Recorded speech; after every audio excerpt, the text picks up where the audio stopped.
and what it means to self-realization. We are delighted to present this as a part of International Hindu University. Vishwanathan Ji has been kind enough to impart his teachings to us since November. He has done a monthly session with us, and we've all learned a lot from him. The goal of International Hindu University, which is an online university, is really to promote the concepts of our dharma to as many people as we can, so that all of us can do seva in an unselfish manner. We have no other agenda here other than to present our points of view, and it is up to you to reflect on it. And the biggest compliment for Vishwanathan Ji and for International Hindu University would be if you put some of these concepts into practice. That would make our job absolutely worthwhile. Please share this message with your colleagues. Last time Vishwanathan Ji did it, about 900 people watched his presentation.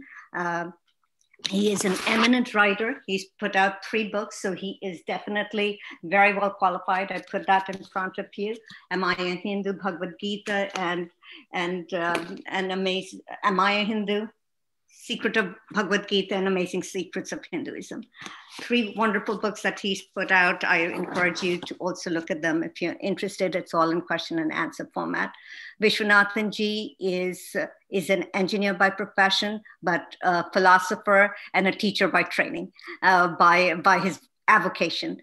We are absolutely delighted that he has joined us to impart his teachings. Today, the topic again is Karma Yoga and how that relates to self-realization. This is a topic that many of you were interested in, so we're presenting it today. Thank you very much. The floor is yours, Vishwanathan Ji. Namaste. As usual, let us start with a prayer, which is really important. So I'm going to start with a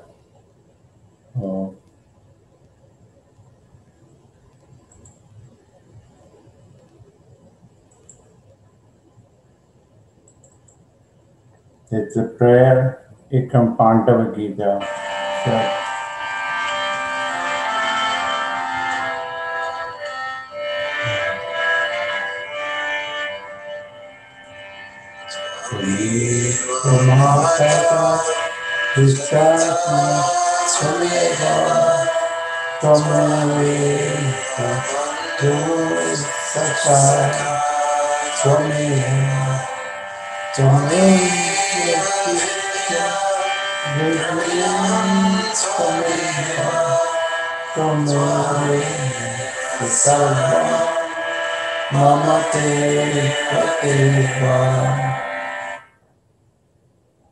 You alone are my mother and my father. You alone are my friend and my beloved companion. You alone are my knowledge and my wealth, O Supreme Lord. You alone are everything for me. This prayer originates from the Pandava Gita, which is dedicated to Lord Krishna. There are 76 verses sung by many, including Lord Brahma, said in the Pandava Draupadi, praising Lord Krishna in this Gita. See, Pandava shows everything to Lord Krishna because Lord Krishna really took care of them. And also, if there was no Lord Krishna, Pandavas could have never won the Mahabharata war.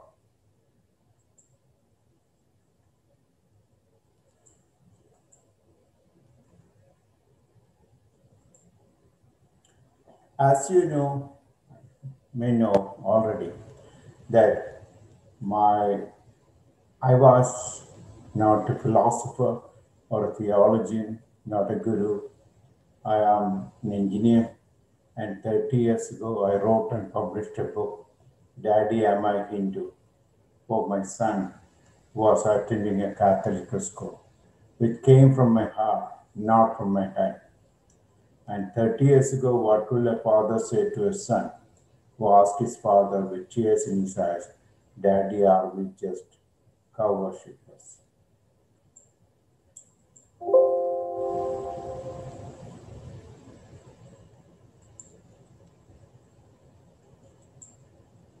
And then Am I Hindu is a very lively discussion about every aspect of Hinduism between a 14-year-old American-born Indian son and his middle-aged father in 90 chapters. I dropped the name Daddy because many universities in the United States would like to carry the book.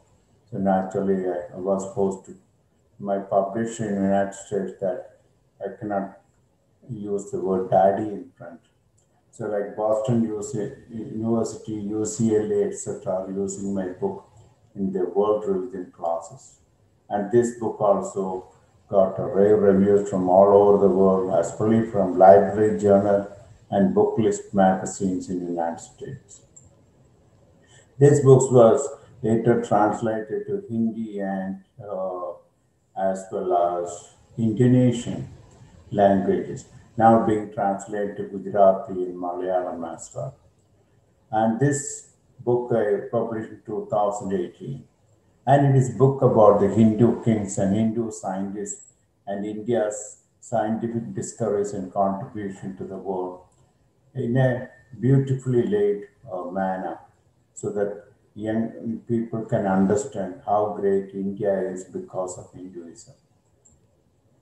The people love to read my books since they are written in simple English, in question and answer format, very little Sanskrit word respecting all religions, lot of charts and diagrams, no fanatical statement whatsoever. Today's subject is what is karma and how it is related to self-realization. I'll be taking through a very detailed course of the importance of Karma Yoga in Bhagavad Gita, which Lord Krishna used 171 verses to explain it. So it's not a simple answer to the question, what is Karma Yoga? He has dealt with it in an extremely detailed manner. To begin with, I want to say, I personally feel Bhagavad Gita is really as it's a gift of God to the world. There is no teacher like Lord Krishna ever walked upon this earth. There is no book like Bhagavad Gita on planet Earth. Bhagavad Gita is not a religious book but a scientific manual, since it discusses subjects like birth, death, action, happiness, sorrow, depression, salvation, creation, destruction, which are universal in nature. Bhagavad Gita is for everyone, even those who have nothing to do with Hinduism, as well as for atheists who do not believe in any god or religion. Remember, Robert Oppenheimer, the father of the atom bomb, who was on Manhattan Project in New York, working to make the first atom bomb for the United States, studied Bhagavad Gita, and he even repeated a verse from Bhagavad Gita when the first atomic explosion happened in New Mexico, the first time. So we should know that Bhagavad Gita is very important to people all over the world, including Westerners like Robert Oppenheimer, the father of the atom bomb. I firmly believe Bhagavad Gita should be read and studied subjects-wise, topic-wise, since Lord Krishna is discussing more than 50 subjects in the Bhagavad Gita. See, here are the things. Sankhya philosophy, Krishna is discussing. I took 27 subjects to discuss about it in my book, because there is more than 50 subjects. I cannot put them all in my book. Krishna spends from Sankhya philosophy, Nishkam Karma, Atman, sin, Varna system, Maya, heaven and hell, yoga, upside down tree, Western worst time today, food, fasting, so on and on. He discussed it. That is the reason why I wrote and published the book Amazing Secrets of Bhagavad Gita during 2015, discussing each topic of subject Lord Krishna discussed in separate chapters. As you may, Lord Krishna discussed different subjects at random. all over Bhagavad Gita. For example, he discussed Sankhya philosophy from Bhagavad Gita chapter 2, verse 39 onwards to, to many other verses in all other chapters, including the 18th chapter. So my book, Amazing Secrets of Bhagavad Gita, is an in-depth discussion about every aspect of Bhagavad Gita between an 18-year-old American-born grandson and his grandfather in Q&A format. Amazing Secrets of Bhagavad Gita, there's US edition is one cover and Indian edition has a different cover, but data in them are same. Of course, US edition book is more expensive. Bhagavad Gita is a discussion between the first person or Lord Krishna to the second person, with the second person, warrior Prince Arjuna, in the middle of the battlefield of Kurukshetra, before the beginning of the Mahabharata war, seen and heard telepathically by a third person, Sanjaya, advisor also the charioteer for the king Dhartarashtra, telling the fourth person, the blind king Dhartarashtra. Who is Dhartarashtra actually? It is you and I. We are all blind to the truth, who we really are and what are here for. So that is why Bhagavad Gita is actually talking to every human being on planet Earth. Look at it. Lord Krishna did not start his advice to Arjuna with Bhakti Yoga. Instead, he first started with Jnana Yoga, started with Sankhya philosophy. Then 239 verse, Krishna said, Arjuna, hereafter I am going to advise you Karma Yoga, and explained Nishkama Karma in 171 verses. Then Krishna advised in Raja Yoga and Pranayama. Finally, Lord Krishna explained Bhakti Yoga, which is total surrender to God. This is the Mahabharata chart.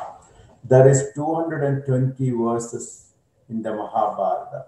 Mahabharata is the longest poem on planet Earth, and it is longer than Odyssey and Iliad, and all those books. First, we will see Rishi Parashara. He had a relationship with Satyavati, who was a fisherwoman, and he had a son named Rishi Vedavyasa. Then the Kuru dynasty, the king Shantanu married Ganges, had a son named Bhishma. Then he remarried Satyavati, and he had two sons, Vichitraviri and Chitrangada. Both the prince, Vichitraviri and Chitrangada, married Ambika and Ambalika, but unfortunately they both died prematurely. So Satyavati requested Rishi Vedavyasa to come and impregnate these princesses, which was normal at that time. When the husband dies, the rishis or somebody is invited to impregnate their wives. There is nothing ugly about it in that period of the time in the world. So Ambika gave birth to Dhartarashtra, Ambalika gave birth to Pandu. Dhartarashtra married Gandhari from Gandhara, which is actually Afghanistan. And Gandhari had 100 sons, including Duryodhana, and a daughter named Dushala. Pandu had two wives, Madri and Kundi. Kundi, before marrying Pandu, had a son named Karna. So she deserted Karna because of that.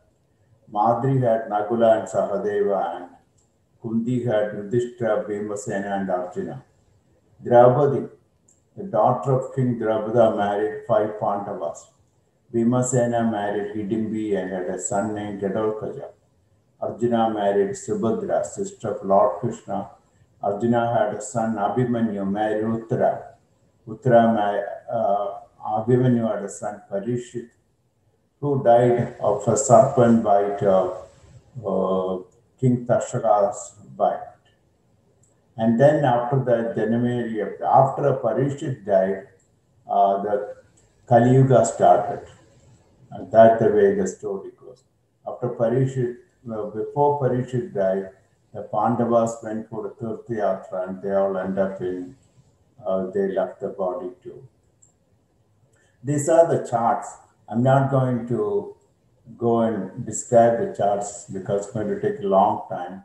But there are 18 chapters and chapters of Bhagavad Gita are known as yogas.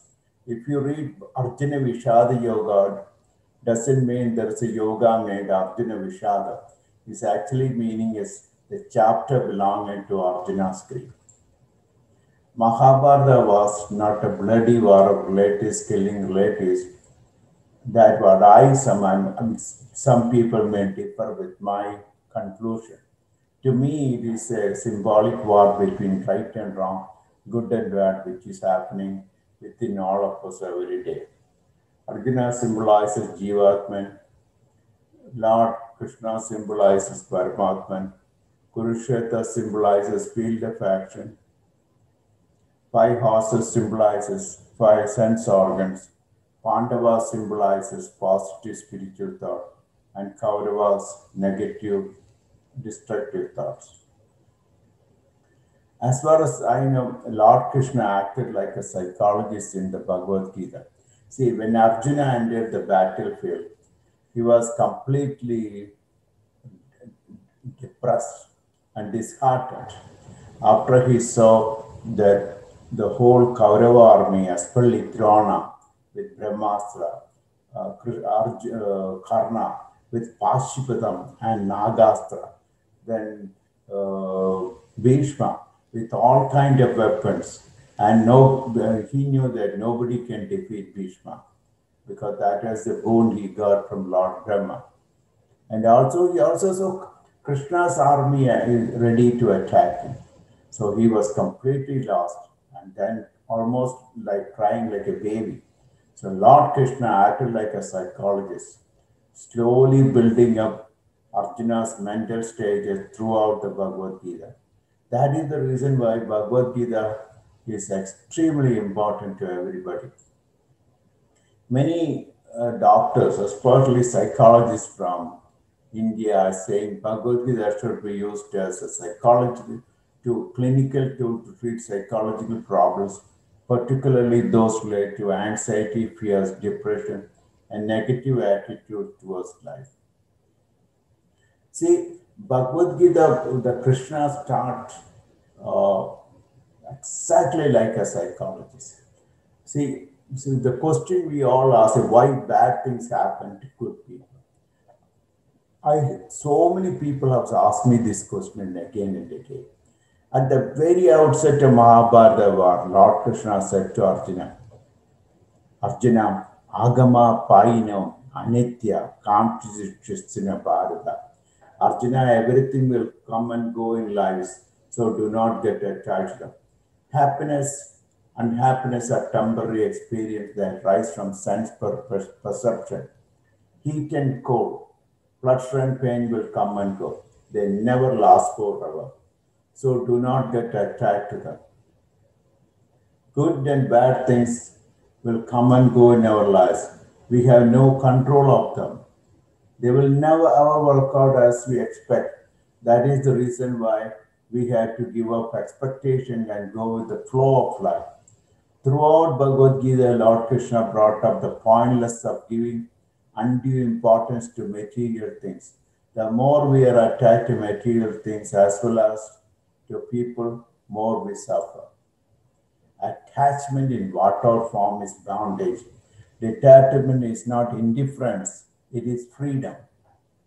William Shakespeare wrote, all the world in one of his works, all the world is a stage and all the men and women are merely players. They have their existence, their entrances. So all of us meet as father, mother, son, daughter, husband, wife, etc. because of the karmic debt. And each of us take birth as well as die according to our karmic debt. Your children don't belong to you. You don't belong to your children. Nobody belongs to us. We do not belong to anybody. Every one of us play our part and move on. Only thing we should do is do our duty, nothing more. We have no right to get attached to anyone. We have no right to expect anything from anyone. That's the way the life is. The moment you expect from anything, anyone, you suffer because they won't be able to deliver what you expect. So they unnecessarily worry and suffer. See, according to Hindu scriptures, human life believed to comprise of four stages based on physical and mental development. These are called ashramas, and every man should go through each of these stages, no exceptions. Lord Krishna said one should perform the prescribed duties according to one stage in life. Lord Krishna said, Arjuna, perform your prescribed duty, ashrama dharma. For doing so, you're better than inaction. One cannot even maintain one's body without any work. According to Hindu scripture, nobody can bypass any of the four stages. We call it ashramas. See, these ashramas are very well developed by rishis, the ancient scientists of India. Look at brahmacharya. That is the time a child is slowly maturing, physically and mentally and intellectually maturing. That time, the child should not involve in any love affairs. The child should concentrate on studies and become very good in his studies. He or she at that time should not get contaminated by any other thoughts but sub studies. Grahastya, you are to get married at that time. The point is, if you don't have proper married life with an intimacy with a husband or a wife, you are taking a big chance because then you may go astray and you may have many, many relations with many people. That is going to completely destroy you. See, for example, the Catholic priests were not bad people. They are very, very nice people who really came to the church to serve. But because they were forced not to marry, they were forced to have a brahmacharya at the peak of their life between 25 and 49. They became deviant and they abused children. This could happen to anybody who doesn't properly get married. And so what you have to do is get married and take care of your wife, and the wife take care of your husband and take care of children and bring them up. That in this way, when you do that, you have no problems. But when you deviate from this, you have major problem. Vanaprastha. That age you have to slowly withdraw from the world and prepare for spiritual change, spending more time on spiritual matters. If you still get involved in material things and worry about material things, oh, my son didn't call me, oh, my daughter never called me anytime, I used to do so much work. If you start worrying, you suffer. You literally suffer. Instead of that, you help people and you withdraw. You withdraw from everything materially. The more you withdraw, the happier you will be. But the more you get involved in material things, the more you suffer. Sannyasa. This is the time you have to slowly withdraw from life, 100% involvement in spiritual matters. Everyone should become a wandering ascetic. I mean, they can live in the world, but don't get contaminated by the world. That's the way you should live. Napoleon Hill, in his popular landmark bestseller book, Think and Grow Rich, wrote, Thoughts are Things. Before I continue, I strongly advise everybody to read this book, Think and Grow Rich. Another book I strongly advise everybody to read is Autobiography Yogi of Paramahamsa Yogananda. I read both these books at the age of 9 or 10. I tell you, I was very much benefited by those books throughout my life. So I strongly advise everyone who is watching this video to read these two books, Think and Grow Rich by Napoleon Hill, Autobiography Yogi by Paramahamsa Yogananda. Hindu scripture states, thoughts are karmas. Any thought you make, this is from Vedanta Sutra. Any thought you make circles around you like honeybees around a flower. Thoughts are very powerful. All thoughts are counted as a part of the karmic debt of a person. However insignificant you may think it is, a thought never dies. It may lose its power or strength in time, but never dies completely. If you become master of your thoughts, you can become master of your life as well as the master of the world around you. That is the reason why in Rig Veda it is written, let noble thoughts come to us from everywhere. Also, there are every scripture in Hinduism. For example, we say Loga Samasta Sugino Bhavantu. That means let the whole world be happy. We never had a negative thoughts in Hindu scriptures, putting down anybody or putting down any religion and because we want everything positive. That is the reason why Jesus said, love thy enemy. When the rest of the Middle East at that time was screaming, an eye for an eye and tooth for a tooth. I thought about this particular word in the Bible. In fact, I wrote a chapter about it in my book, Am I Hindu? Because to me, that stands out in the Holy Bible. Jesus knew hateful thoughts are a boomerang and will eventually destroy us. If you go on saying like Murdabad, Murdabad, let them die, let them kill themselves, and you wish hate bad things to happen to people whom you don't like, actually you are destroying yourself. You have every right to keep away from some person or some people or some country or something, but you have no right to hate them. Hate is a very powerful force. Once you unleashed it, it will come back looking for you. You may not destroy them, you will destroy yourself. So please, whatever you do, never hate anybody. That's what Lord Buddha taught us too. Hate is an extremely powerful force. Let me start with saying, see, I will slowly build up upon the Karma Yoga, Sankhya philosophy and Karma Yoga. You may ask, how they are connected. Lord Krishna first started telling a very broken-hearted, depressed Arjuna all about Sankhya philosophy, which is Jnana Yoga. Immediately, because we have 6 philosophies in Jnana Yoga, and Krishna picked up Sankhya philosophy to explain to Arjuna the Jnana Yoga. Immediately after that, Lord Krishna started advising Arjuna with Karma Yoga. Why?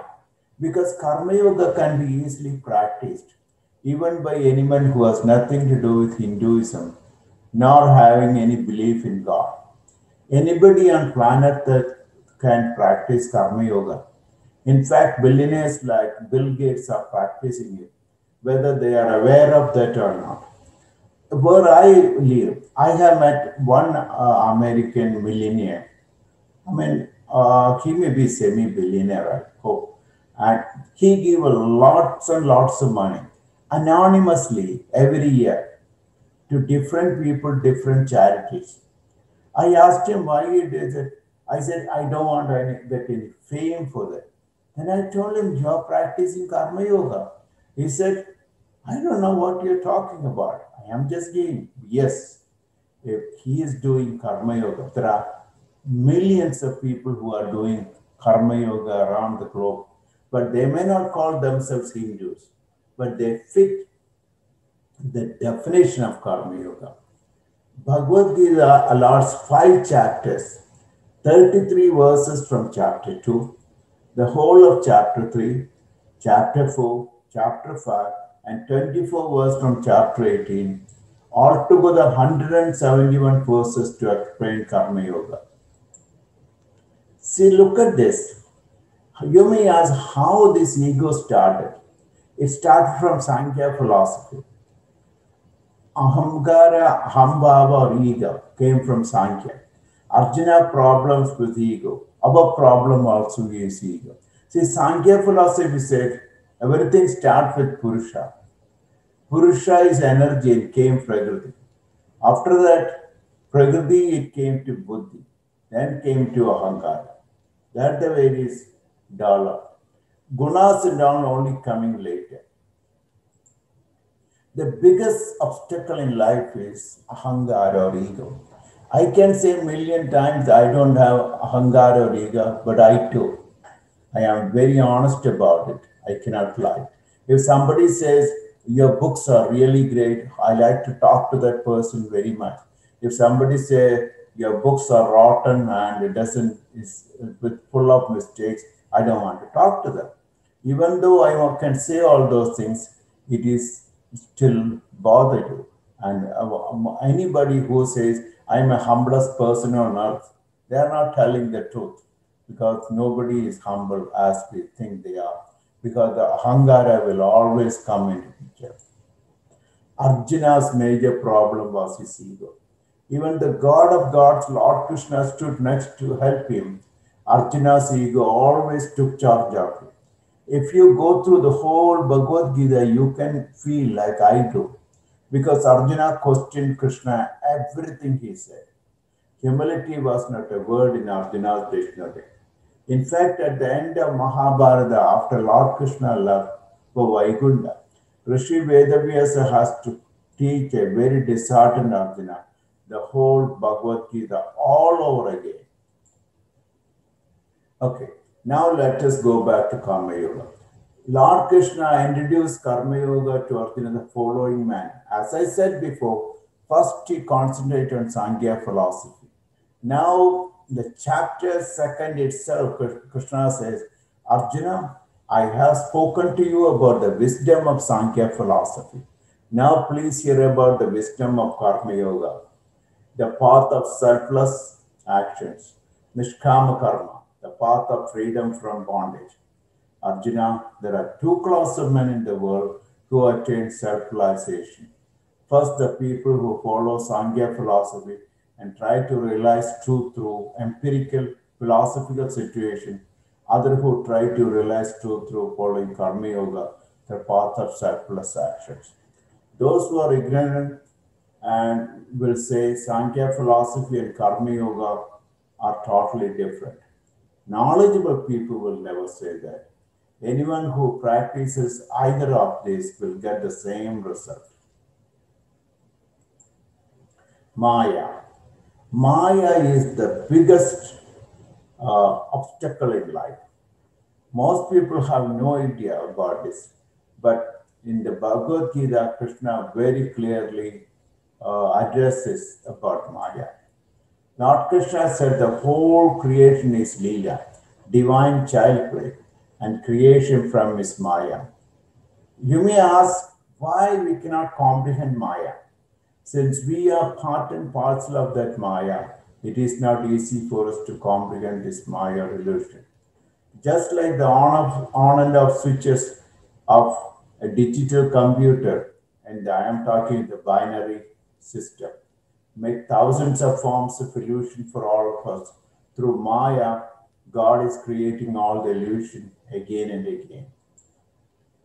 So that's the reason why, because of Maya, of the problem we are facing, Rishi Ashtavakra said to King Janaka, father of Sita Devi in Ashtavakra Gita, "Oh great one, please don't look at stars for answers, because more you become materialistic, only you suffer." He said, they're already within you. Just read deep into yourself and find out the answers. Aurobindo Ghosh, the modern mystic of India, also said, listen to your inner voice. If you don't listen to your inner voice, you suffer. Same thing was said by Socrates in his books, that we have to search within and nowhere else. Gunas. See the way Krishna develops, how gunas are affecting Karma Yoga. As I told before, Lord Krishna gave utmost importance to Sankhya philosophy and gunas. There are three gunas. Sattva guna, goodness, constructive, harmonious, spiritual, Rajoguna, passionate and active, Tamoguna, lazy, jealous, and darkness and destructive. All of us are born with gunas. According to Lord Krishna, each karma or action is influenced by a guna or a combination of three gunas. The food we eat, the people we associate with, the conversations we have, all influence our mind. Through a long process evolution, we ascend through different guna state as our consciousness is purified. In the chapter Gunatraya Vibhaga Yoga, 27 verses, Lord Krishna explained three gunas associated with many things such as tapas, food, sacrifice, jnana, karma, intellect, courage, happiness, etc. And asked Arjuna to develop Sattva Guna first and then transcend all three gunas. Why do you think Karma Yoga is extremely important? Because Ahambhava. All of us are prisoners of ego, including Arjuna, Rishi Vishwamitra, even sage Narada. Ahambhava is the reason why we suffer. At the same time, it is extremely difficult to get rid of Ahambhava or ego. Karma Yoga based on Nishkama Karma is the best and easiest way to get rid of Ahambhava or ego. Amazing once again, Ahamkara or Ahambhava came from the Sankhya philosophy. What is karma? Karma originates from the root word kar, meaning to do, make, perform, accomplish, cause and effect. Karma in nutshell means actions as well as the result of person's actions. Even thinking and breathing are considered as karma. We do karma all the time. Karma we do dictate our past, present and future. It is impossible to live without doing any action. Karma is about all that a person has done, is doing, and will do in future. Karma is not considered as punishment or reward, to some extent almost like Newton's third law of action. Karma also means the cycle of cause and effect. See, for example, if a child put his hand in fire, it is not child is punished if the fire burns the child. Actually, it is the nature of the fire to burn. If you put wood in the fire, it burns. If you put a child's hand in the fire, it burns. If you put your hand in the fire, it will burn. So, but the child learns from getting burned that he or she should not put his hand in fire rest of his life. Karma only means by that. Karma is not punishment, just like I told you. According to the theory of karma, whatever happens to a person happens because he or she caused it with his or her past actions, or in previous lives or in this life. Karma is an important part of Hinduism, Jainism, Buddhism, and Sikhism. Samsara means repeated cycles of birth, life, death, incarnation, reincarnated, due to consequence of one's action in the past, present, and future. Hinduism, Jainism, Buddhism, Sikhism, even Taoism believe in samsara. What is karma yoga? The law of karma is a law of action and reaction, illustrated by the saying, what we reap is what we sow. And also the law of retribution, which means what we receive is the result of what we did in the past. Karma is like a boomerang. Whatever think or do will come back to us in course of time. Nobody can escape from the claws of karma. Karma yoga means attaining salvation through the path of selfless actions. The word yoga came from the root word yuj, meaning to unite or bond. So yoga means union with God or salvation. Even Krishna said, when God takes any form, in human form in the world, even the God is limited to karma. That's what happened to Krishna too, because karma restricts. The karma is everybody, any person on earth is bound by karma. What is the basis of Karma Yoga? According to Lord Krishna and as well as according to Lord Buddha, we do not incur any karmic debt if we do things selflessly known as Nishkama Karma, thoughts and actions done without any selfish motive. Lord Krishna said the very outset of the Bhagavad Gita, chapter 2nd, Arjuna, any action done with selfish motive to enjoy the result is inferior to selfless service. Those who act motivated by selfish desires are indeed very unhappy. Anyone who does selfless action, one who performs his duty without attachment, surrendering his actions to God, is not stained or infected by karmic debt, as a lotus leaf is untouched by water. Bhagavad Gita, chapter 5, verse 10. The doctrine of selflessness is the essence of Lord Buddha's teachings. Lord Krishna and Lord Buddha are telling us that by selfless action we can improve our relationship as well as keep us healthy. In the Holy Bible, Jesus said, "But when you give to the poor, do not let your left hand know what your right hand is doing." Nishkama karma, selfless service, is motivated by an innate desire to help another.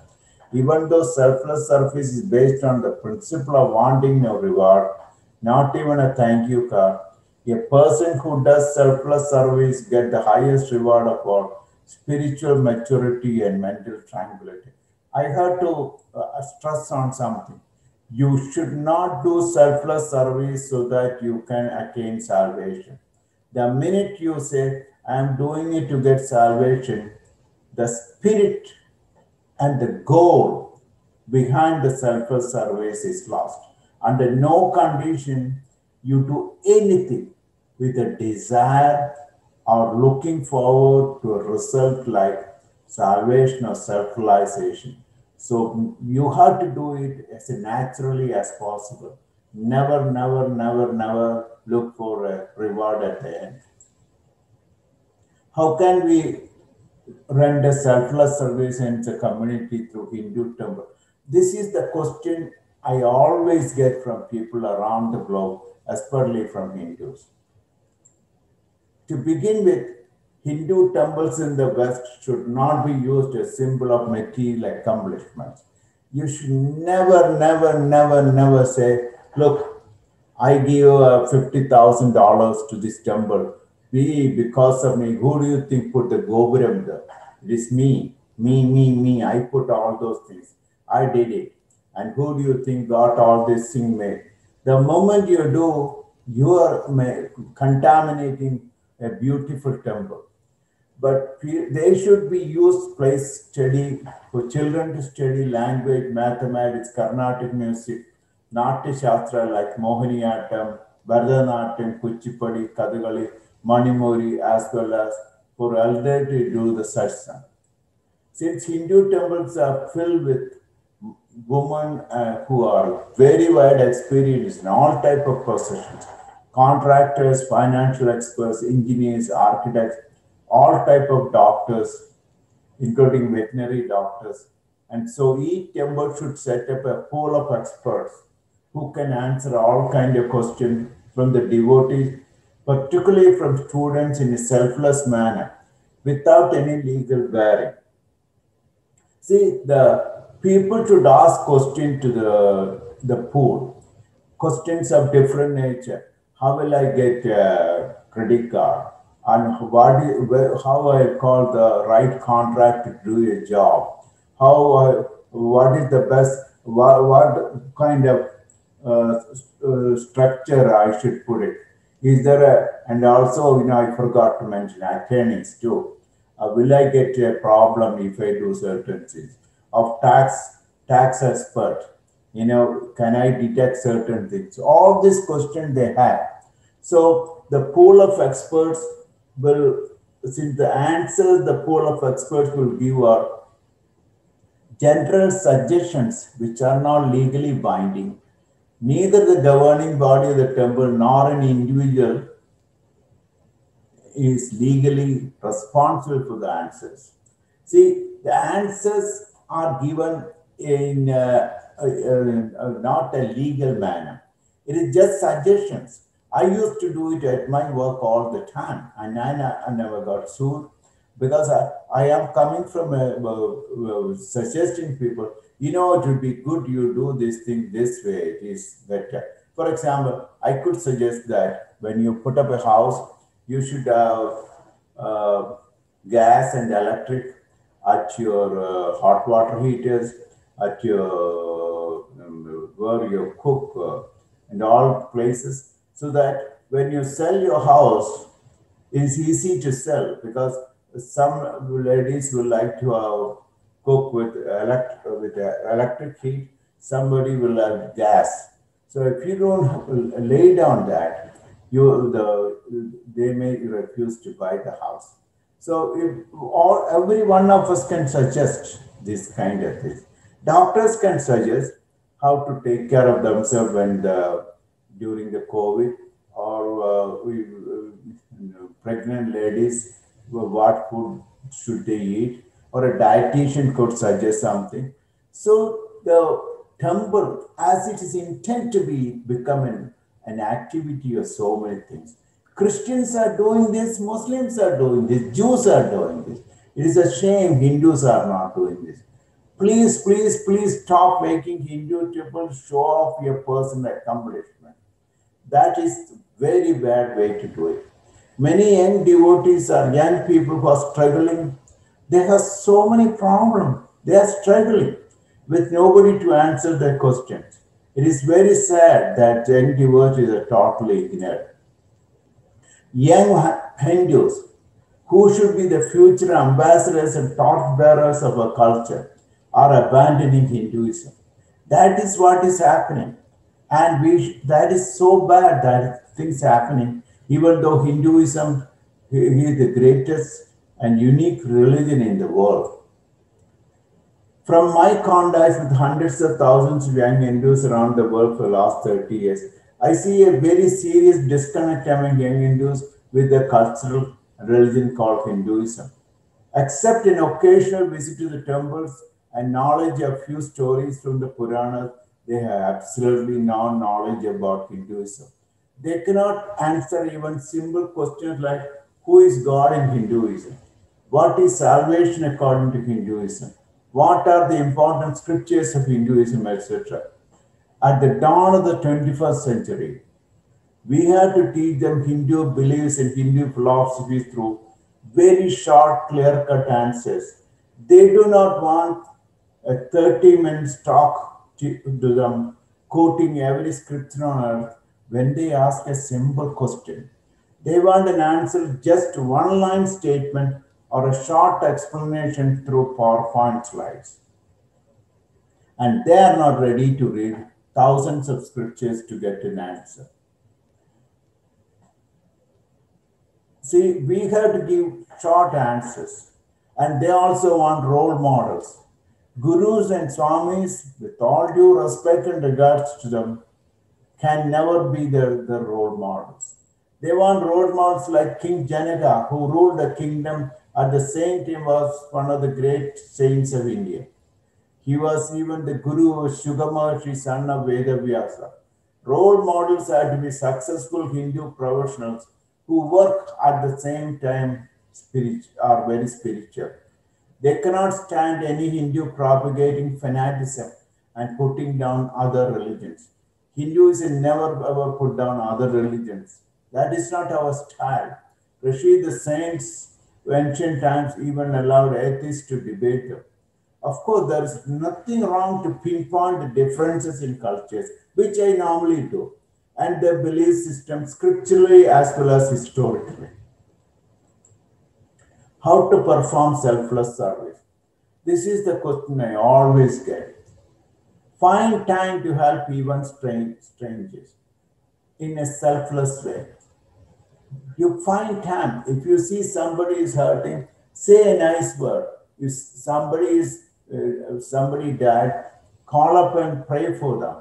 Things you can do very easily. Make available friends and family in the time of need. If somebody's daughter or son is getting married, call them and ask them, how can I help you? I mean, they may say, can you go and deliver this? Or can you pick up somebody from the airport? So on and on. So volunteer your services to your friends and family. Always make others the center of attention without glorifying one's achievements. If somebody's son is graduating and they call you, even if you can't go for it, send them a gift to the child. A small gift, you don't have to send a big gift. They are very happy. And those kind of things we should do. Under no condition, even look for a thank you card while helping others. Never judge or gossip. Please, you have no idea what others are going through. Put yourself in their other people's shoes. A person who sees smiling may be burning inside with thousands of problems. So never, never, never, never judge. That in the Bible it is said, judge not, ye shall be judged. When you are wrong, please admit and apologize. Only a smart and really great people have the capacity to apologize. Small people never apologize because their ego is so big they won't allow them. During conversation, be a listener as much as you can. Most people fear to talk and they also have nobody to talk to. They are looking for a shoulder to cry on. They are not looking for handouts. They just want to listen, somebody to listen to them.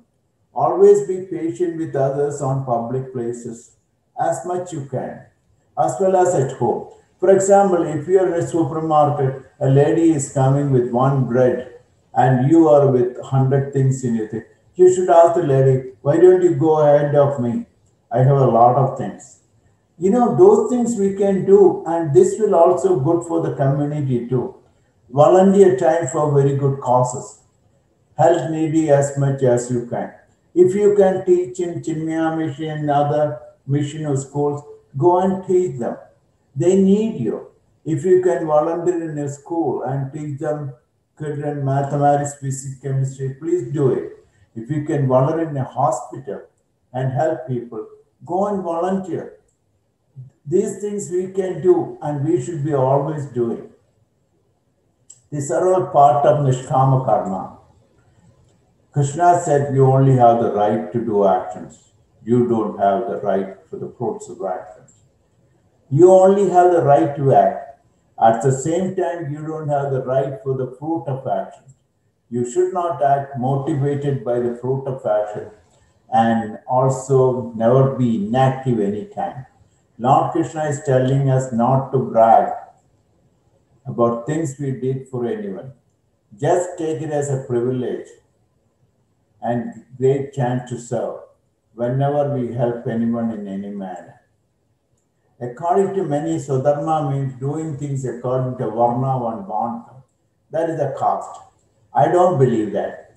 I feel Swadharma means doing one prescribed duty according to the ashrama. Brahmacharya as a student, Grahastha as a householder, Vanaprastha as a forest dweller, Sannyasi as renunciate one belonged to. Krishna said, Arjuna, being fixed in yoga, perform your duty, abandoning all attachment to success or failure. Such equanimity of the mind in success as well as failure is what is called Karma Yoga. Arjuna, any action or service done with selfish motive to enjoy the result is far inferior to selfless service. Those who act motivated by desires for fruits of actions, in truth, are indeed very unhappy. A person who knows to act this way gets rid of himself both good and bad debt. Acting without becoming attached to the fruits of action is called Karma Yoga. Therefore, devote yourself to Karma Yoga.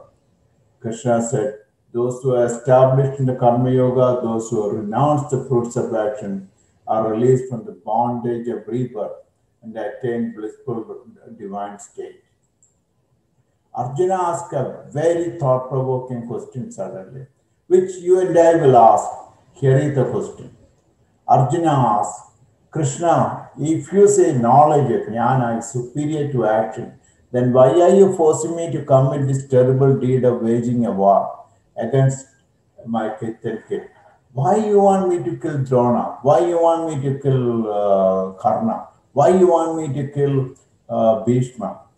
Don't you think you are forcing me to do things which I don't like? Arjuna continues, Krishna, you confuse my intelligence with conflicting messages. Therefore, instead of telling me many things, please tell me just one thing that is most important, beneficial to me. Krishna is very calm when Arjuna asks questions like this. Krishna said, Arjuna, the two paths, Jnana Yoga and Karma Yoga, leading to enlightenment were previously explained by me. The path of knowledge, Jnana Yoga, it is for those inclined towards contemplation, and path of work, Karma Yoga, for those inclined towards action. So each person has to decide what path of she likes to take for enlightenment. I cannot follow Jnana Yoga. I found very difficult to follow Jnana Yoga. Even Swami Shivananda wrote in his book that for most people, the Jnana Yoga is very difficult. That is the reason why I go with Karma Yoga. And I'm sure most of the people who are watching this, they are better off with Karma Yoga. Apart from that, Lord Krishna never mentioned Ahimsa Paramo Dharma. Non-violence is the ultimate Dharma in the Bhagavad Gita. If he had said that, there would not be any Mahabharata war. Actual verse, Ahimsa Paramo Dharma, has two parts in the Mahabharata. This is a statement from Bhishma to Dharmaputra, and in one of his discussions. But what Bhishma said is, non-violence is the ultimate dharma. So too all righteous violence in service of dharma. That means to preserve dharma and eradicate adharma, a person can resort to violence if non-violence methods fail.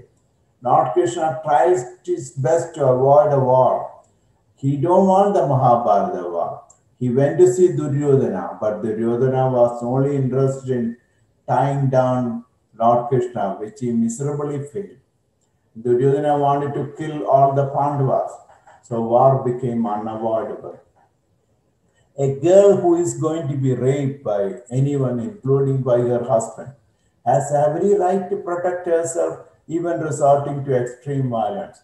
A household has the right to protect his or her family by whatever means possible.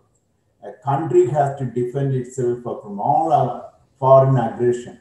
See, Mahatma Gandhi got us the freedom from British Raj through Ahimsa. But Mahatma Gandhi did not object the government of India having a standing army during 1947. So in a day-to-day life, we can never rule out Himsa and the non-violence. The violence. I'm sorry, it's a mistake. We can never rule out Himsa in the protection of Dharma. Ahimsa is the best way, but when Ahimsa method fails, then there is nothing wrong to resort to Himsa to protect Dharma and in all circumstances. See, look at it. Here, Lord Krishna did not bring up Ahimsa or Himsa here. He said, whenever there is a decline in Dharma and rise of Adharma, I descend myself for the protection of the good and the destruction of the wicked, for the establishment of righteousness. I come into being from age to age. Martin Luther King Jr. said, injustice anywhere is a threat to justice everywhere. So we should never surrender to injustice. We should fight injustice wherever we can find it. Lord Krishna was born to fight adharma or injustice. We should follow his teaching. If we near office, if you see somebody is harassing a woman or a man, sexually harassing and all, you should stand up to it.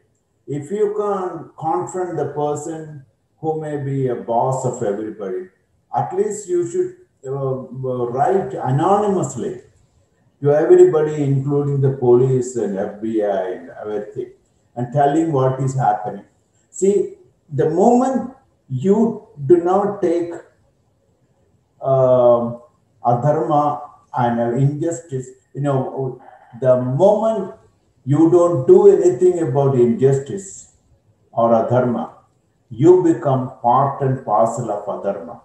You are indirectly supporting adharma to go on because of your cowardness, but that is not good for you.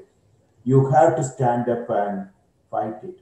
Under no circumstances you should keep quiet, keep mum when adharma is happening around you. We have no right to stop working. Even we are retired or disabled or we are sick or weak. Lord Krishna said, Arjuna, I have nothing to do in the three worlds. I have nothing to gain in three worlds. Still, I am always engaged in action. Lord Krishna is telling us that we have no excuse to stay idle. We should actively participate in selfless action, even if we are tired, old, or weak. Inactivity is the cause of stress and depression. That is the reason why Lord Krishna repeatedly tells us that we have no right to stop working. Lord Krishna said, by abstaining from action, nobody can achieve freedom from action, nor by abandoning or renunciation of all actions can one attain perfection. No one can refrain from doing something, not even a second. Everyone is forced to act all the time due to the influence of three gunas. A person who has stopped working and whose mind dwells on sense objects delude himself and is called a hypocrite.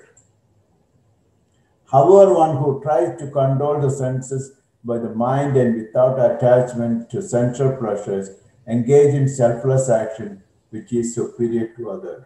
A person excels in life when he or she disciplines the senses with the mind and engages in work without getting attached to the result of actions. Arjuna, as such, please perform your prescribed duties of dharma, for doing so is better than inaction. One cannot even maintain one's physical body without action. See, some people retire and sit at home and watch TV without doing anything. They don't know what harm they are doing. By doing so, they become diabetic and they get sick. They also lose their brain power, they lose their memory, and they slowly deteriorate at time. So the worst thing to do is not doing anything. You could go to a library and teach. You can go to school and teach. You can go to and serve missions like Chinmaya mission and so many things. Also, you can go to a hospital and serve. There are charities who badly need people to assist them. You can do million things like that. So I have nothing to do is not an excuse at all. All action done in this world are binding, unless done is a sacrifice to God. You see, when you take care of your own children, say, these are not my children, it's God's children. I am taking care of them. When you take care of your wife or husband, you have to say, this is person is a God's incarnation in my house and I have to take care. Do it as a sacrifice to God, everything you do. This way you will not be attached to result of actions. You will remain free from any bondage. Those who conduct their duties according to my commandment with full faith, without envy and eagerness, are also released from all bonds of actions. However, those who out of envy regard my teachings, do not practice, are deluded and deprived of knowledge. Such people have indeed lost understanding of the goal in life. Indriyas and karmas. Krishna spent a lot of verses to tell us how Indriyas are controlling us in day-to-day life. I just took some of the important verses in the Bhagavad Gita about what Krishna has said. Now Krishna said, when one completely withdraws the senses from sense objects, as a tortoise withdraws its limb to the shell for protection, then the intellectual person is considered steady. Arjuna, desire for sensual praise fades away. He one abstained from sense enjoyment. But the craving for sense enjoyment remains.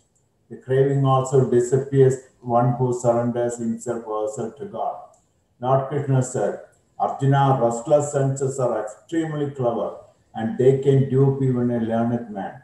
As such, one should fix mind on God after bringing senses under control. It is just like a man helping a young woman or something like that, vice versa. Unless you are very careful what you're doing, you're helping that girl will turn out to be you having an affair with that girl. So you have to be very careful who you help and you have to do things above board so you don't get into trouble like that. Lord Krishna said, when one contemplates on a sense object, attachment to the sense object is born. From attachment, desire is born. From desire comes frustration, and from frustrations come delusion. When one is deluded, one loses memory, and one loses memory, the power of discrimination is lost. With the destruction of the power of discrimination, one falls from the righteous path. Then Krishna says, each sense organ has, there is a beautiful verse you have to by heart it, which start with Indriyasyartha Raga Desho Viveshida. Then each sense organ has love and hate feeling towards object. One should not live under such attachment and aversion for objects because they are the stumbling blocks of path of spiritual maturity and self-realization. Some yogis offer the sense of hearing into the fire of mental control. Others offer the functions of all sense organs, the fire of self-restraint yoga, which is ignited by jnana. The power of lust, karma. Krishna says, as the fire covered by smoke, as the mirror covered by dust, and the embryo by womb, so one's proper understanding of truth is covered by lust. Arjuna, even a wise man's vision is obscured by the perpetual enemy in the form of lust, which is never satisfied and which burns like fire. O Arjuna, therefore at the very outset one should control his senses and giving up lust that destroys knowledge. Karma, akarma and vikarma. This, what are they? I get a lot of questions for it. And Krishna has addressed it very clearly. Karma means prescribed duties through ashrama dharma that are done but which bears karmic debt at the end. Akarma means action performed without any attachment to results which bears no karmic debt. Akarma means actions that have no reaction that bind us to the material world. They are opposite of karma and called inaction.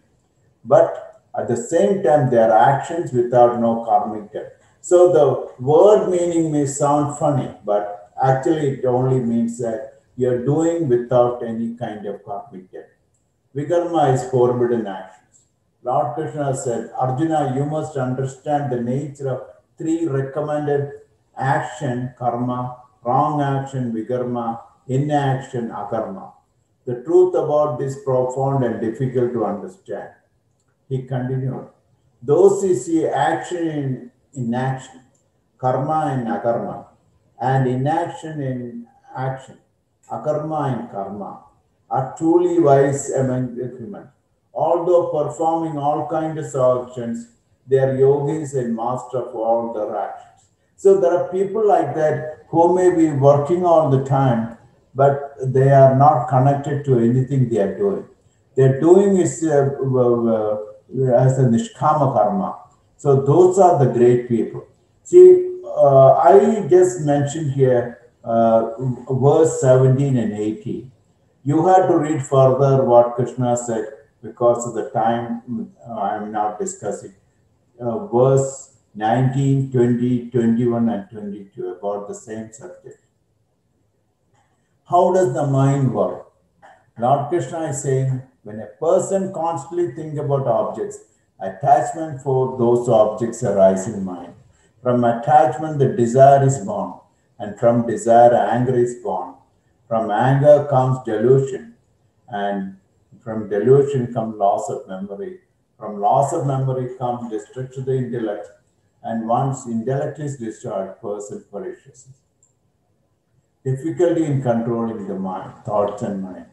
This is an excellent question Arjuna asked, which you and I will always ask. That's why Arjuna is asking. Arjuna is frustrated that he cannot control his mind. So he tells Lord Krishna, "Oh Krishna, since mind is unsteady, turbulent, obstinate, very strong, controlling the mind is more difficult than controlling the wind." Lord Krishna said, "Undoubtedly, Arjuna, the mind is restless and very difficult to control, but mind can be controlled by constant practice and by detachment." Lord Krishna gave utmost importance to mind and thought throughout the Bhagavad Gita, especially in the 6th chapter of the Bhagavad Gita. Krishna said, "Even a wise man acts according to the nature he has acquired in this world. People follow the required nature. What will repression of senses accomplish? Attachment as well as aversion related to sense organs deeply rooted in the senses and as such is unavoidable. One should not be controlled by senses, since they are obstacles in the path of self-realization." Krishna, by what influence does one act improperly, even unwillingly, as if forced to do so against his own conventions and will? That's an excellent question.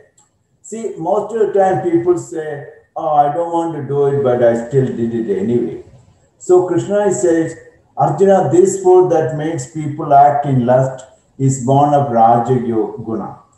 Later, this force will transform into anger. No, this anger is sinful and injurious to a person." So you have to know the consequences, and you should avoid so many things you normally do, because at end you suffer for it. See, our rishis have really looked into our mind. Mind is divided into 4 states.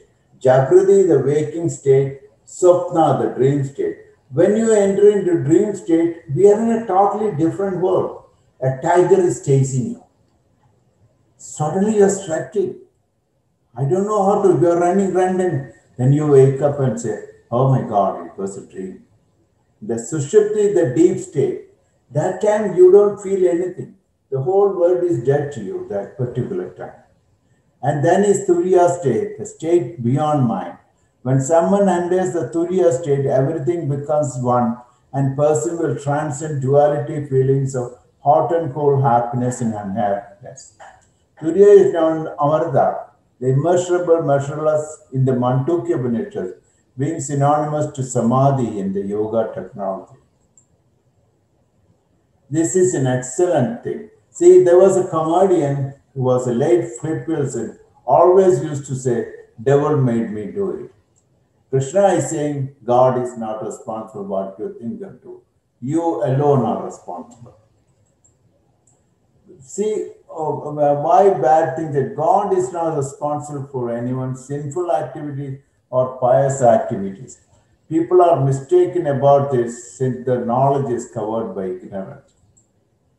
God does not interfere with the free will of human being.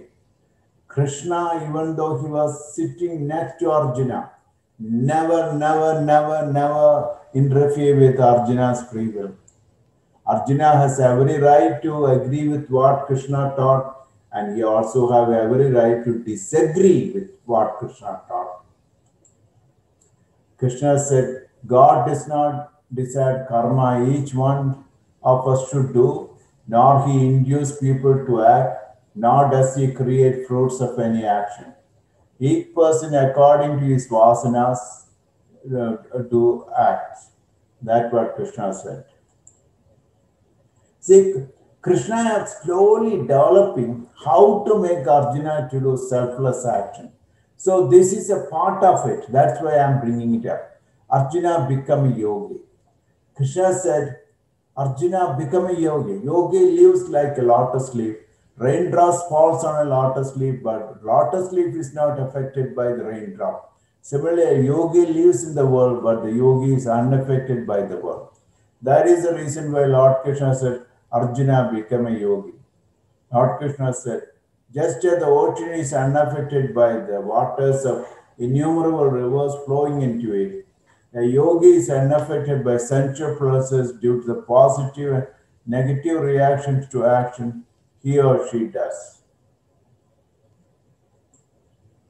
One of the easiest way to control thoughts as well as mind, reduce stress and meditate is to simply focus your attention on your breath. I, for all the things I do, I am personally attached to this part of the Bhagavad Gita. To me, only two things work for me very well. That is, one is karma yoga and one is deep breathing exercises. Personally, some people may have too much, very much into bhakti yoga and all, but this particular two things really help me. See, from time immemorial, Hindu rishis knew that breathing, thoughts, and mind are very closely connected. Rishis knew that breath is a very powerful tool to calm the mind. They also knew whatever thing we think we become. See, whenever we get angry, whenever we become emotional, whenever we become sad, we have to watch our breathing pattern. It will be erratic, short, and rapid. When we are happy and sublime, have sublime thoughts, the breath is slow and relaxed.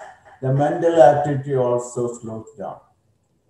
Rishi, the ancient scientist of India, also taught us if you breathe like a monkey, you will die like a monkey in few years. If you breathe like a tortoise, you will live for a long time like tortoise. A monkey lives for 20 to 30 years and breathes 30 to 50 breaths per minute. A tortoise lives for up to 400 years. The real reason of longevity is a tortoise breathes only 3 to 4 breaths per minute.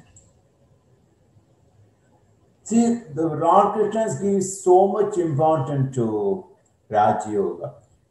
He said, Arjuna, Raja Vidya is royal knowledge, kingly secret, and is also the purest of all knowledge.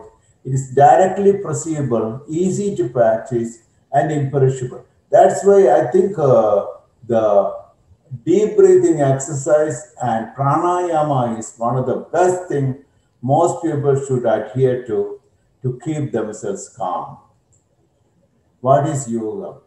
According to Patanjali Yoga Sutra, yoga chittavritti nirodha. Yoga means union with the divine. Chittavritti means mental vibration. Nirodha means stoppage. So yoga self-realization means stoppage of the mental activity. This is the first verse from the Patanjali Yoga Sutra. Lord Krishna delved into yoga, describing pranayama in the Bhagavad Gita. Pranayama is a combination of two. Prana means breath, ayama means suspension. So, Arjuna, some offer a sacrifice, the outward breath apana into inward breath prana, and offer a sacrifice inward breath prana and outward breath apana, resulting in the stoppage of all breathing. See, another point is when you stop breathing, your thoughts also stop. If your thoughts stopped, the breathing stopped. So this is interconnected. What we are trying to achieve is our stoppage of our thoughts and as well as the mind through breathing. So if you have a deep breathing exercise, finally you come to a stage where your thoughts will be less and less and you will not have so much stress in your life. This is almost like a snake devouring itself through the tail. That is the beauty of pranayama. Rishi Vedavyasa told Rama in the Yoga Vasishta, Chit chaladi samsare nischale moshamachade. When the chit mind vibrates, the whole mind world comes to existence. When the chit stops vibrating, the whole world is destroyed and person attains salvation. That's exactly what I said before. The idea is through breathing, you are achieving something which normally you can't achieve. When you have deep breathing and finally slow breathing, What happened is that your whole thoughts and mind calms down, and you will attain what Rishi Vasishtha told Rama. The best way to meditate as well as to manage anxiety, stress is to practice Hamsa or Soham breathing. See, I say Hamsa because I got it from Parama Yogananda's books about the Hamsa. But many people call it Soham breathing. And it's known as baby pranayama. This includes watching inhalation and exhalation without interfering the flow pattern of air or chest or nostril movement. Ha is the sound of breath of our exhalations. Sa is the sound of inhalations. You can do this exercise anywhere at any time. First result is you will fall asleep. The next result, you will have thought-free periods of time. The third result, you will start enjoying inner peace, even when the whole world is screaming at you. Of course, never do Hamsa breathing exercise when you drive. I used to do this exercise even now whenever I have to deal with confrontational situations. When I do it about 5 minutes, I am in control of the situation. So I highly recommend people to do this exercise. Even if you don't believe in any God or Hinduism or anything, this really help you a lot. Yoga and breathing exercise are the true answer for the coronavirus anxiety. The world needs yoga now more than ever. In the article March 16, 2020, Harvard Medical School recommends yoga and controlled breathing to deal with coronavirus activity. Believe it or not, to a very large extent, controlled breathing is Hindu pranayama. Brahma Muhurta. I am bringing this up again, once again, how you can control your thoughts and mind and thereby actions. Brahma Muhurta, you have to study a right seeing meditate during Brahma Muhurta, 3:30 a.m. to 6 a.m. According to Ayurveda, Brahma Muhurta occurs during the Vada phase of the morning between 2 and 6 a.m. Since there will be very little thought activity in either at that time, your thoughts will be pure and unadulterated at this time. Honestly, if you are trying to conceive, this is the best time to conceive also, because in such a situation, the chances that you will be inviting a very highly advanced spiritual soul to become your child. I wrote all my 3 books during Brahma Muhurta. The best way to eradicate all karmic debt is total surrender to God. When we think or do everything as an offering to God, we eliminate our ego completely from life. In the last chapter of the Bhagavad Gita, chapter 18, verse 66, Krishna says, Arjuna, abandon all dharma and just surrender unto me. I shall personally deliver you from all bonds of karma. Do not fear. He said, Vahamiham, that I myself take care of you. Listen. You may ask yourself, why did Lord Krishna wait till the 18th chapter to advise this? Why couldn't he advise this in the 2nd chapter to Arjuna? The reason, total surrender God is extremely difficult to most people because of ego. 99% of the people only pray to God to meet their personal need, such as getting a job, becoming rich, passing an exam, or getting a suitable boy or girl for the daughter or son to get married. There are not many Prahaladas in the world. There are not many Ramakrishna Paramhamsas in the world. There are no Mirabais, Kabir Das. Even Apostle Saint Peter is not in the world. Apostle Saint Peter begged to crucify him upside down. As the story goes, Saint Peter has so much respect and love for Jesus Christ, refused to be crucified upward as his master Jesus. And so he requested an upside down death. And Romans were more than happy to oblige. So this is what I'm saying is not for Hindu. This is in Christianity, this is in Judaism, this is in Islam. Most there are great mystics in all these religions. There who have surrendered themselves to God. But 99% do not do that. I have witnessed devotees fighting of the personal God superiority over other gods. In Hindu temples, I don't want to mention it, and also in Christian churches and as well as the Muslim mosque. First of all, God is not a man. God is not a woman. In fact, everything about God is above mind. God did not create man in his own image. Instead, man made God in his own image. Because man couldn't comprehend God. God, there is no word God in Hinduism. The word is Brahman. And Brahman is, they said, Brahman can be never defined or even discussed because everything about his Brahman is above mind. And one Hindu scripture, the God said, call me by whatever name you like, worship me in any form you like. All that worship goes to one and only supreme reality. That means in Hinduism, you can worship God with any name. You can even go Jesus or Krishna or Ayyappa or Shiva or anything, Kali or Lakshmi or anything. But ultimately, all that worship go to Brahman, the one and only God, which we cannot describe or explain. God also do not want you to know whether you know mantras. See what Krishna said. If one offers me with love and devotion a leaf, a flower, fruit, or water, I will accept it. God does not care whether we know mantras or whether we have knowledge of Sanskrit, Latin, or Hebrew.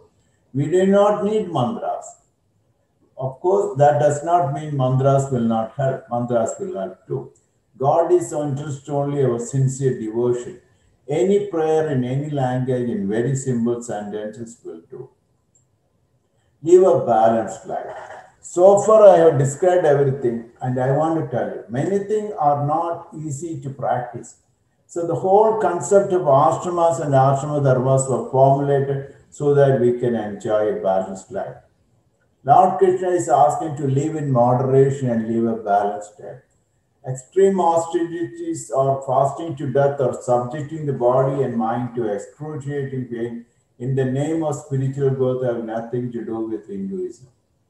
Krishna said, Arjuna, yoga is not possible for one who eats too much or one who does not eat at all.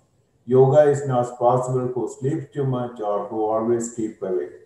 So you don't have to starve to become spiritual. You don't have to adopt severe austerity in life to become spiritual. You don't have to deny sex to your spouse to become spiritual. That is the worst thing you can do. The moment you do what the husband or wife will do, they cannot go elsewhere to deal with those kind of stuff. So you put them in a bind. Do not, if you don't want to do all the, you don't have sex and all, you should not have got married to begin with. You don't have to wear kavi or saffron rose to become spiritual. You don't have to do anything extraordinary to become spiritual. Just live a normal, balanced life. Remember, Rome was not built in a day, please. Rome was built in through centuries. So it is a glutton worm which eats 5 to 6 times its weight in green, which becomes enters a pupa state for 21 days and becomes a beautiful butterfly one day. Similarly, it is the most material person on earth one day becomes a yogi. So never feel you are lost or condemned, even if you did the worst things in life. A saint is never born. A saint is a sinner transformed like a glutton worm becoming a butterfly. Nobody is lost ever in Hinduism. Nobody will rot in hell in Hinduism. The best will achieve salvation through one life.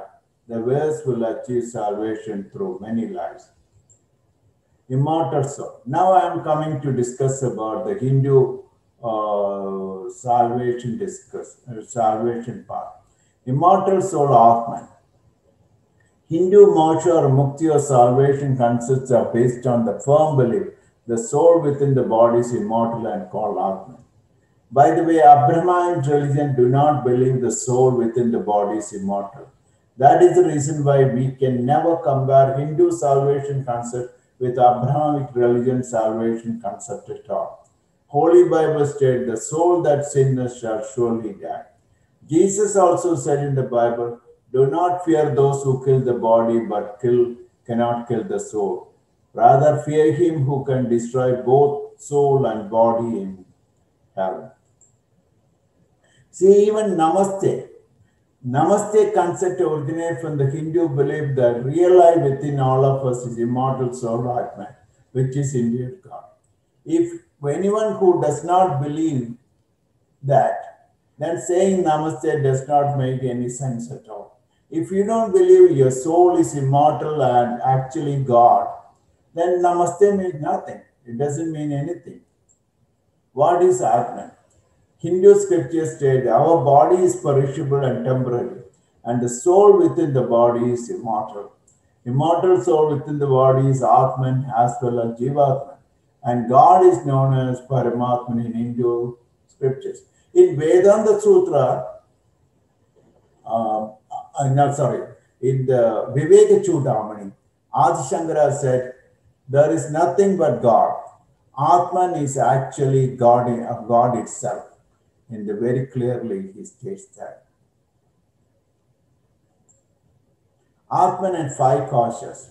Long before the birth of medical science, our rishis knew that human body consists of five layers called koshas, ranging from dense physical body to the more subtle levels of emotions, mind, and spirit.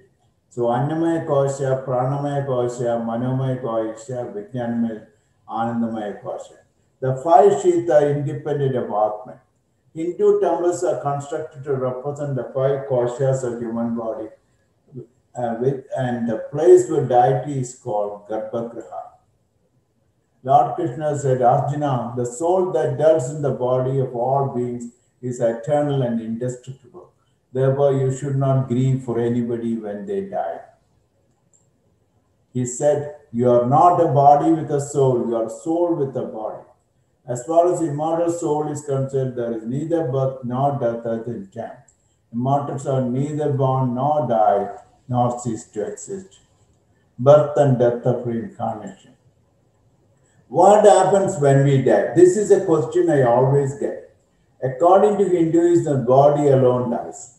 The mortal soul within the body never dies, but the path the soul takes is decided upon the past action done in the formal body, which are known as karmas or karmic death.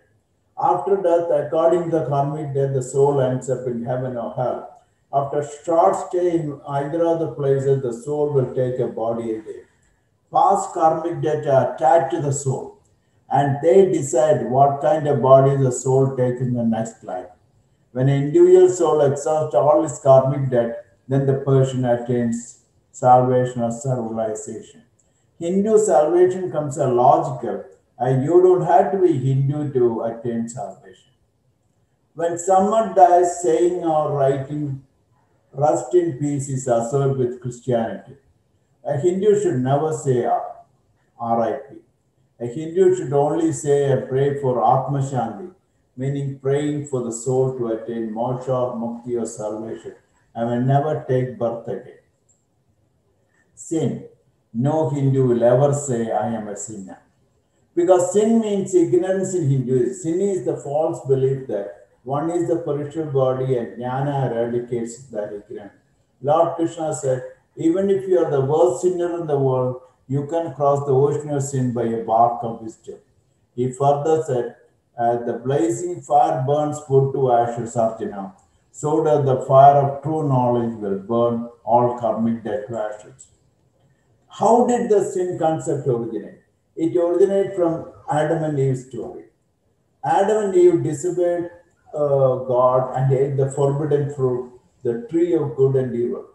By eating the forbidden fruit, they came to know right and wrong and good and evil and their own nakedness. So God cursed them, according to the story. Even though Judaism, Islam, and Christianity are closely connected, only Christians believe in original sin. Others do not. Jesus never spoke about the original sin. Christians believe that all of us are born with original sin, and only through Jesus we can deal with the sin and attain salvation. Heaven and hell. There is no Lord Krishna, there is heaven and temporary abodes where the immortal soul resides, and then we come back again. No Hindu or guru or Hindu theology will spend time discussing about heaven and hell, even though heaven and hell are mentioned in all Puranas as well as epics. We have Surga, we call it. We have 7 heavens, 7 Surgas, and we have 7 Narakas or 7 hells. So that is all in the Puranas, but nowhere mentioned in our philosophies or Upanishads like that. Nowhere Lord Krishna said, if you do not follow me, you will go to hell. Unlike other religions, we don't see anything written in our scriptures. Salvation. Now we are coming to salvation. There is no word salvation in Hinduism. Salvation is known as moksha or mukti. Salvation is known as self-realization. What is salvation? Salvation means realizing one is indeed the immortal soul or Atman within the body and giving up the false belief that one is the perishable body. That is the reason why Hindu salvation is self-realization. That means realizing that one is indeed the self or Atman, a mortal soul within the body. Hindu salvation is also known as moksha or mukti, meaning the liberation or release from the repeated cycles of birth and death, known as samsara. Hindu salvation concept very logical, scientific, very easy to understand. Salvation is for everybody. Only difference is time factor. You don't have to be a Hindu to attain salvation. Salvation is for all, irrespective of one is Hindu or not. Nobody is denied salvation. The best amongst will have salvation within one life. The worst will attain to many lives. Everyone will enjoy salvation. Nobody is denied. Nobody will rot in hell. How can someone attain? There are 4 paths. Jnana Yoga, Karma Yoga, Raja Yoga, Bhakti Yoga. We can choose any of them or we can mix them all up. Most people mix all of them up. Like sometimes you want to pray, sometimes you want to do deep breathing exercise, sometimes you want to have satsanga and contemplate, sometimes you want to do selfless service. That's the way it is written. Arjuna asked, "O Krishna, a man of faith who could not control his mind, who deviated from spiritual path and failed to attain self-realization, died. What will happen to him?" And he said, "Krishna, does this man who has fallen away from both spiritual and mental pursuit perish like a driven crowd with no solid footing anywhere? This is my doubt, O Krishna. I ask you to dispel it completely. But for you, no one is able to find who can destroy this." This is an excellent question which every one of us will ask. We will do so many things, and once you like do bad things. You mean to say we are lost? Krishna says, Arjuna, that man will not perish. He will not meet any destruction in this world nor in the next. One who stepped into spiritual pursuit will never overcome by fortune. That man, the unsuccessful yogi, attains heaven and later will be born into a pious family. Or that person will be born directly into a family of transcendentalist wisdom without going to heaven. Anyway, after taking birth, he will revive his spiritual consciousness of his previous life and he will try again to make further progress in order to achieve complete success. Believe me, as far as Hinduism is concerned, once you climb on the spiritual ladder, you are never going to go back. It's not an old game known as snake and ladders, where you make a fall, you fall all the way down, and you have to start all over again. There is no such thing in Hinduism. See, every one of us are in the spiritual path. We are all climbing the ladder and we are on different levels.